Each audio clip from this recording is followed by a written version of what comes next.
วัสดีอาจารย์หนองชื่อถอยเองเป็นนักศึกษาพยาบาลปีหนึ่งหน่วยจะมาสาธิตการเอาแผลเปียกแก้คนเจ็บ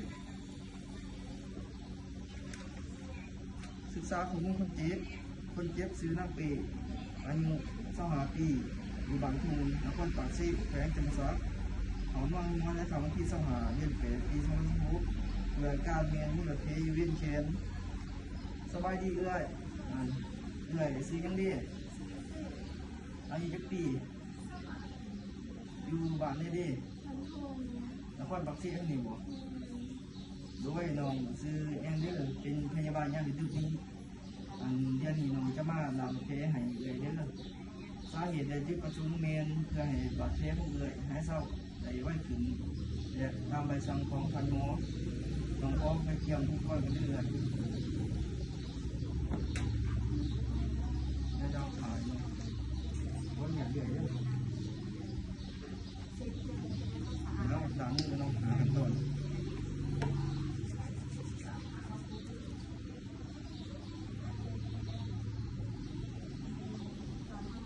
ใส่ถุงมือสะอาด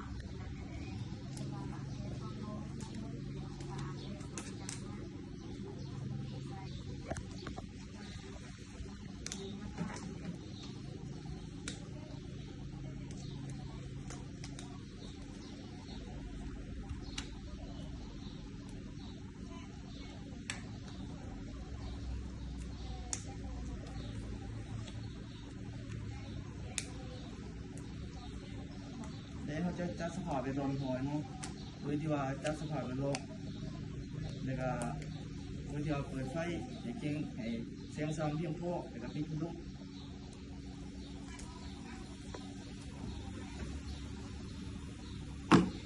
แค่มาเสียงเราเป็นอย่างเนาะ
ใส่ถุงมือมาเสีย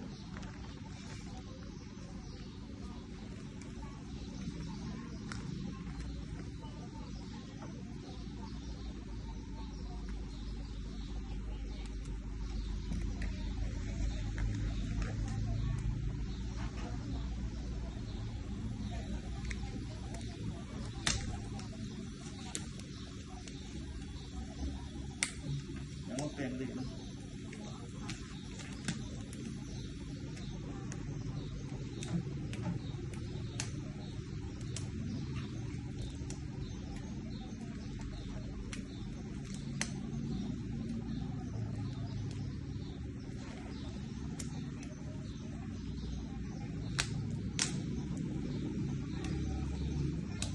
จากนั้นมันจะ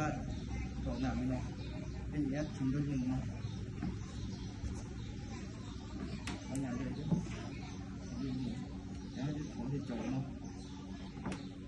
เดี๋ยวเขาจะถอดไปจะดิ่งเนาะพิมพ์นิดนึงเดี๋ยวจะถอดไปจ่ออีกอันหนึ่งโดยตัวจ่ออันหนึ่งนี่เนาะอาจารย์มาจีบเอวเจ็บเนาะเพราะอย่างเดียว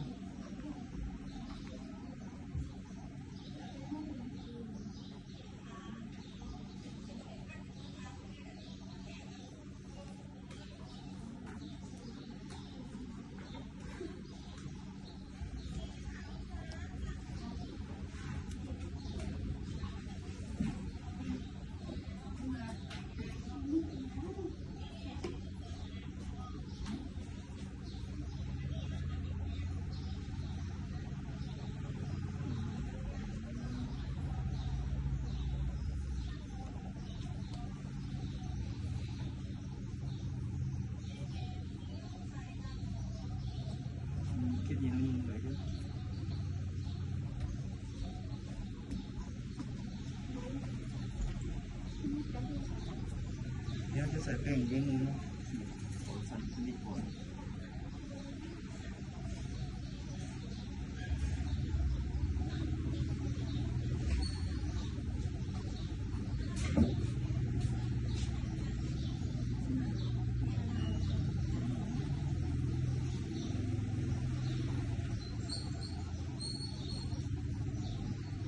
โดยที่ว่าเราจะสังเกตเนาะเป็นว่ามีเดือดของโบที่ว่าโบเนาะถ้ามีเดือดเยอะสิ่งขัดบังเนาะอาจารย์เอาน้ำนี่เนาะมาพอกใส่ชุบๆให้มันเนี่ยเนาะจากนั้นเนาะจะเอาอย่างเดียว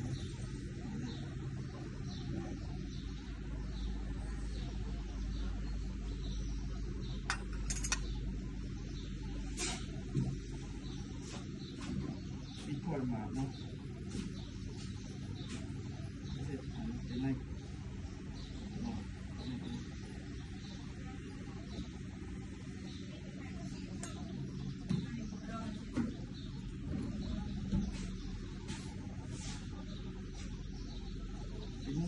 เป็นหอยเนาะ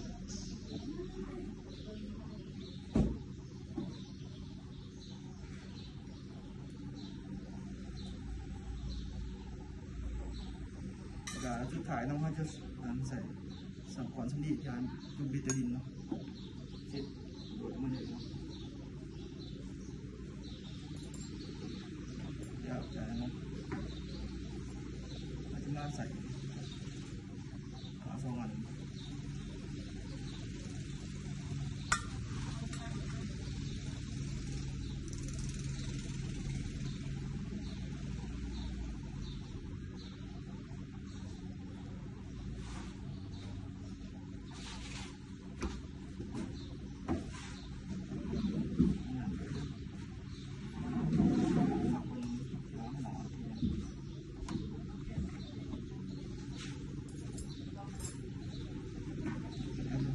มาเนาะที่เป็นทุกคน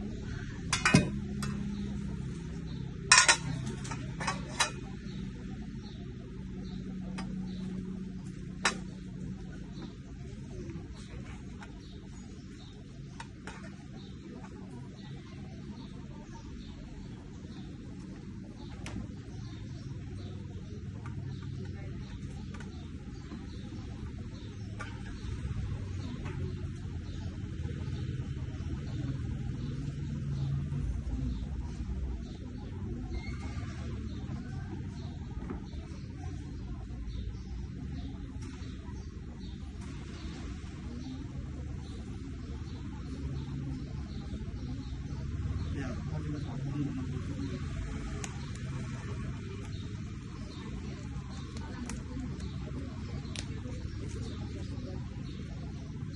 ็นส่วนไหน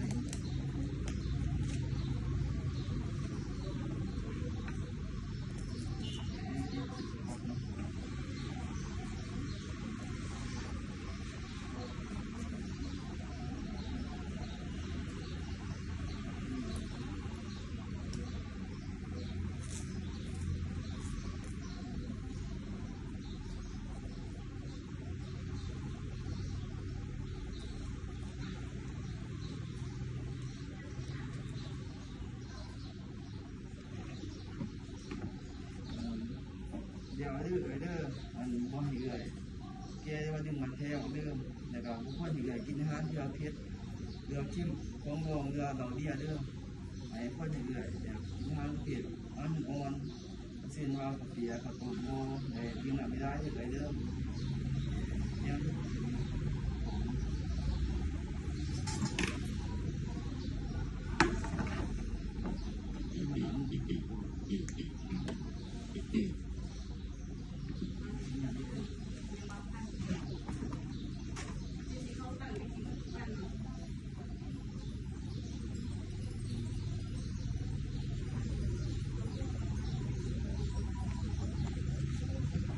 เดี๋ยวมันก็ใส่กันซ่านเจ็บมอง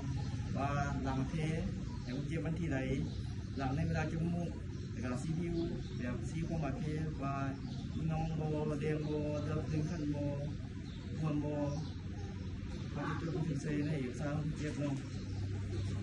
นี่คือการหลังเพลงดีเจคุณเจ็บกับและเพียงสมีเนาะขอบใจ